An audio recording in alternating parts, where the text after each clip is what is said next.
Hello everybody, this is Pastor Green. We're doing another Bible study, 1 Samuel chapter 1. If you'd like me to come speak at your church, or if you have any questions, you can send me an email at godsohman@gmail.com, or you can just comment below. 1 Samuel 1 verse 1. Now there was a certain man of Ramathaphallum of Mount Ephraim, and his name was Echlokum, the son of Jehoram, the son of Elu, the son of Tehu, the son of Ziphu, an Ephraimite. And he had two wives, and the name of one was Hannah, and the name of the other was Peninnah. And Peninnah had children, but Hannah had no children. And this man went up from the city yearly to worship and sacrifice to the Lord of hosts in Shiloh. And the two sons of Eli, Hophni and Phinehas, the priests of the Lord, were there.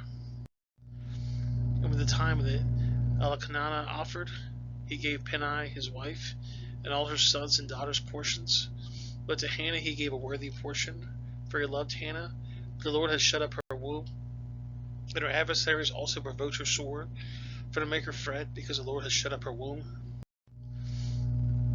And he did so year by year.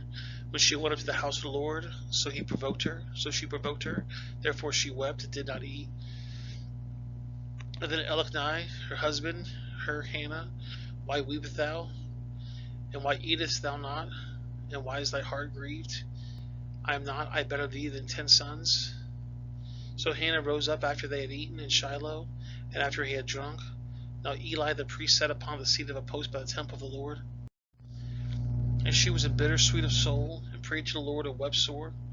And she vowed a vow and said, O Lord of hosts, if thou wilt indeed look on the affliction of thine handmaid, and remember me, and not forget thy handmaid, but will give me thy handmaid a man-child, then I will give him the Lord all the days of his life, and there shall no razor come across his head.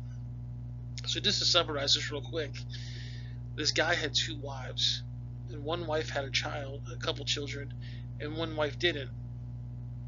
Hannah wanted to have a child, but she was barren.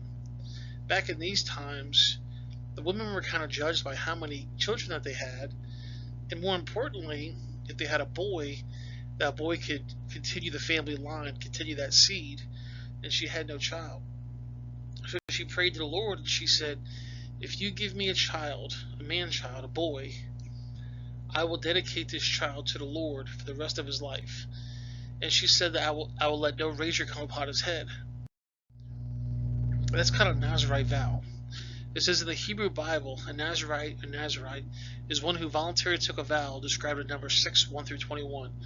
Nazirite comes from the Hebrew word nazar, means consecrated or separated. This vow requires a person during this time to abstain from all wine and anything else made from grapes. They also don't shave their head, which it doesn't say here. So you don't drink alcohol and you don't shave your head. And this is kind of like a vow, like you're promising to do something.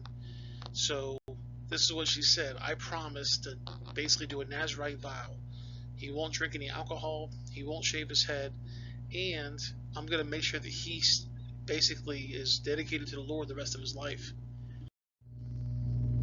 Numbers 6 says, And the Lord spoke unto Moses, saying, Speak to the children of Israel, and say unto them, when either man or woman shall separate themselves to a vow of a Nazirite, to separate themselves unto the Lord, he shall separate himself from wine and strong drink.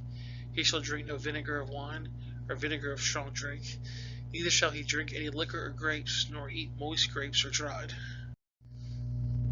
In the days of his separation shall he eat nothing that is made from the vine tree, from the kernels, even of the husk. The days of the vow of his separation, there shall be no razor come across his head, until the days be fulfilled, until which he separated himself unto the Lord. It shall be holy, and shall let the locks of his hair and his head grow. They're making this promise that I'm not going to eat any kind of grape product, no grapes, no raisins, no wine, no grape juice, nothing, and you're not going to shave your hair. 1 Samuel 1:12. And it came to pass, as she continued praying before the Lord, that Eli marked her mouth. Now Hannah, she spoke in her heart only, her lips moved, but her voice was not heard. Therefore Eli thought she had been drunken. And Eli said unto her, How long wilt thou be drunken? Put away wine from thee. So she's praying in her head, but she's moving her lips as she's talking. And so Eli thought, this girl must be drunk. And Hannah answered and said, No, my lord, I am a woman of sorrowful spirit. I have not drunk neither wine nor strong drink, but I have poured out my soul before the Lord. Count not thy handmaiden as a daughter of Belial, or out of the abundance of the complaint and grief I have spoken hereunto. Then Eli answered and said, Go in peace, and the God of Israel grant thee petition that thou hast asked of him. So Eli realizes she's not drunk, and he says, That's a great thing. I hope the Lord answers your prayer. So she said, Let that handmaid find grace in thy sight. So the woman went her way, and did not eat. Her countenance was no more sad. And they rose up in the early morning, and worshipped before the Lord, and returned, and came to the house of Ramah. And Elkanah knew Hannah his wife, and the Lord remembered her.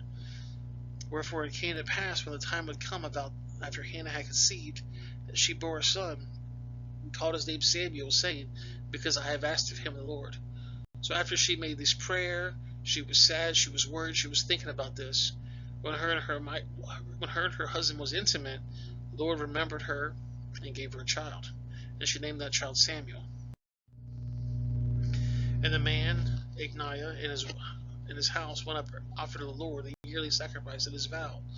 But Hannah went not up, for she said to her husband, I will not go up until the child be weaned, and then I will bring him, that he may appear before the Lord, and there abide forever. She's saying that as soon as my son is weaned, from basically suckling on her breasts, as soon as he's weaned, I'm going to go up with you to the priest, to the church, to the temple, and I'm going to make sure that Samuel stays there. He's going to be basically a servant to the Lord.